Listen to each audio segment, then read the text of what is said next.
All right, Coach, an 11-point win over Denver to start things with Summit League play. First 12 minutes, though, really back and forth. Neither team really had more than about a 3-point advantage early in that game. Yeah, I mean, it was typical Summit League play, right? It's always interesting when you go from non-conference play and now certainly, this being our fourth year at USD, you really truly have a really good feel for Summit League and different styles of play and different teams, and just teams know each other inside out, backwards, forward. Certainly teams are different every year, but still there's a lot of styles of play that you know what you're going to get, you know what you're going to see typically from different teams. So, but yeah, it went back and forth, kind of an even basketball game until about the 7.5 minute mark, and we were able to really put together a string of stops and really kind of caught fire on the offensive end. And I think we're up 12 at halftime and had great momentum going into the half. And they had a little bit of a sluggish start, in particular the defensive end. We were still scoring.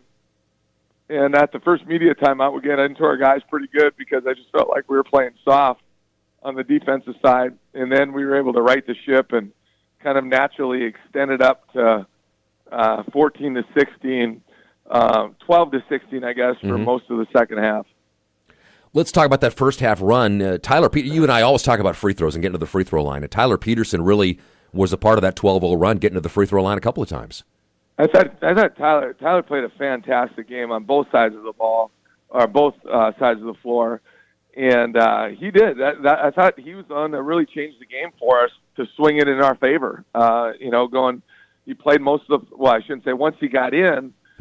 He played most of the first half, and you're right, Jeff. He really was very, very assertive and really was in attack mode, and was driving them off of a couple ball reversals and then driving him. Got 4 quick free throws, and a lot of times when you see the ball go in the hole early, whether it's a layup or a wide open 3 that you knock down, or most great scorers find a way to get to the foul line, and Tyler was able to get 4 free throws right away and knock those things down. And I thought he had a fantastic game. You mentioned that defensive effort, especially once you got on those guys in the second half, the 10 steals overall. And we forget what a good defensive player Matt Mooney is because, his offensive numbers are so off the charts. But, 6 steals in that game. Yeah, Matt's last year, I think he finished like 25th in the country in steals. And, it's always interesting, Jeff. There's so many, there's some guys that, just by the product of the way they play, meaning maybe teams pressure and deny, and some teams maybe allow guys a little more freedom to gamble and try to create havoc. And Matt's done a really good job of settling in and really being a very solid team defender, and he's got such great instincts. And he's got like a 6'10" wingspan and humongous hands, so he's able to, when he touches that thing, he's usually going to get it. And he does. He's got very good instincts defensively, and we're not exactly a pressure and deny team by any stretch, but yet we're able to force some turnovers. And so I thought our defense did a very good job in the first half. We held them at 39%. Second half we struggled early and then a little bit late, but they were like 36 in the country in 3-point field goal percentage, and they ended up making, I think it was 8, but 2 of those were like in the last minute of the game. But we held them well below their average for the game, and that was a big key. And for us, we're always going to, we've been a better offensive team this year certainly than last year, but our staple will always be defense. And when we defend well, we'll have a chance to win every night. Matt got his typical 20 points. Tristan Simpson with a nice 17 points for you. Yeah, I thought he got off to a great start in the first half. I thought our guys did a really good job of finding him and getting him some easy rhythm shots, and he cooled off a bit in the second half, but of course he had a couple key layups late, kind of when they made a little bit of a run. I think they got it down to 10, and then he was able to get a layup in our half-court offense, and then of course with one of those 6 steals, created a catastrophic turnover and was able to get another one. But we had good balance. Tyler Hagedorn coming off his, he missed the game and coming in there, and it took him a little while to find a groove, but he was able to get in the double digits. And I thought Austin Sparks, even though he didn't score a whole lot, did a good job on Daniel Amigo. That kid's a load and an all-league guy.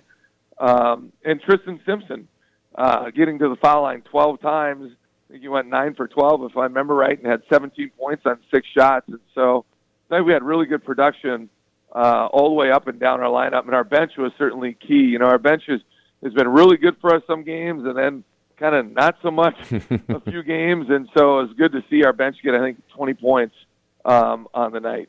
You mentioned Tyler with that nose injury, and it's something you said he's dealt with before, but still, every time you deal with it, it's something different. So is it just one of those things he's just got to get accustomed to playing with it again?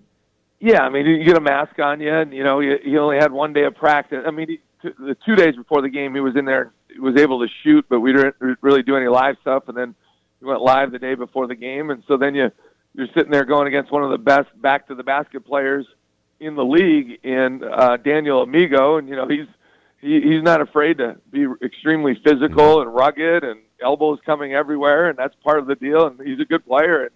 And so I just think it takes you, you know, I thought he was a little tentative early, and then especially the last 15 minutes of the game, I thought he really settled in and played a good game, in particular defensively. And you got to love rebounding by committee, and you had a lot of guys hitting the boards in that game. And it's kind of our deal. I mean, usually Trey Birch-Manning typically will lead us, but just depending on Nick Fuller is a really good rebounder as well, and Nick had 5 rebounds in 11 minutes. And that we've been a good rebounding team all year, and we've been able to finish possessions, and obviously that's part of being a good defensive team, and we were able to get a few key offense rebounds late in the game, especially when we're, you know, up 12, 14, and maybe they're kind of starting to seize a little bit. We missed a shot, and we were able to come up with some second-chance opportunities to get some easy baskets. So, I mean, that's part of the name of the game, right? And I think we're the type of team. I mean, Hurst is a really good rebounder. Like I said, Fuller, Manning, Hagedorn has come a ways that way. So those guys will all typically, but you got to spread them out, and our guys have been able to do that with finishing possession. You continue that homestand to start Summit League play with 2 games this week, Western Illinois on Wednesday. It'll be weird to see Purple showing up. No Garrett Covington, no Mike McClusack. You know, it is. It seemed like those 2 guys were around for about 15 years. Yeah. And I was only here for 3, but it was like, are these guys going to ever graduate?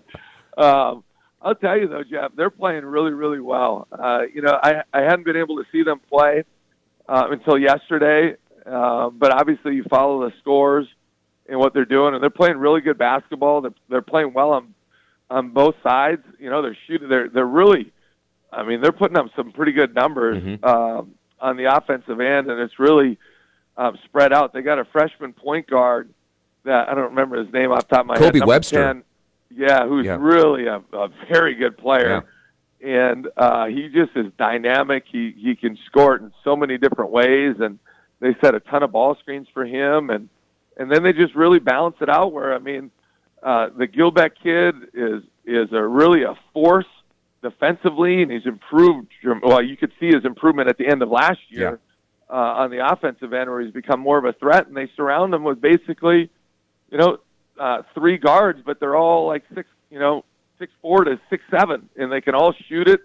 They're a couple guys that can really make some plays. The Ankrum kid can really, really get it going. Number 15.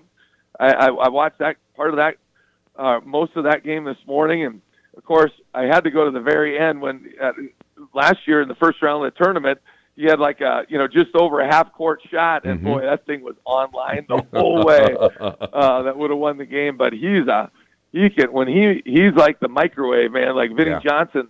When he makes one shot, you're expecting 2, 3, and 4 to come quick. And he showed spurts of that last year, but when you have Covington and McClusack, you just don't get all those, opportunities. Yeah.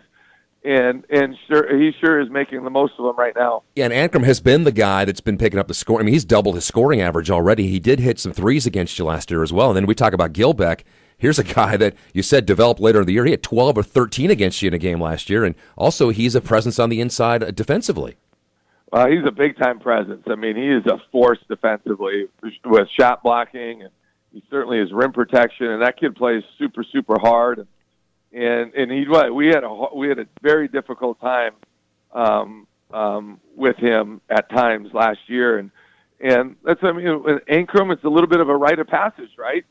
Sometimes, you graduate those 2 guys, and it's next man up. And he did, though. He he can get it going. He's so long and athletic and bouncy, and he can drive it either way and get to the rim. He's what we call an ABC scorer. He can score it at all three levels, at the rim with a pull-up game and shooting the three.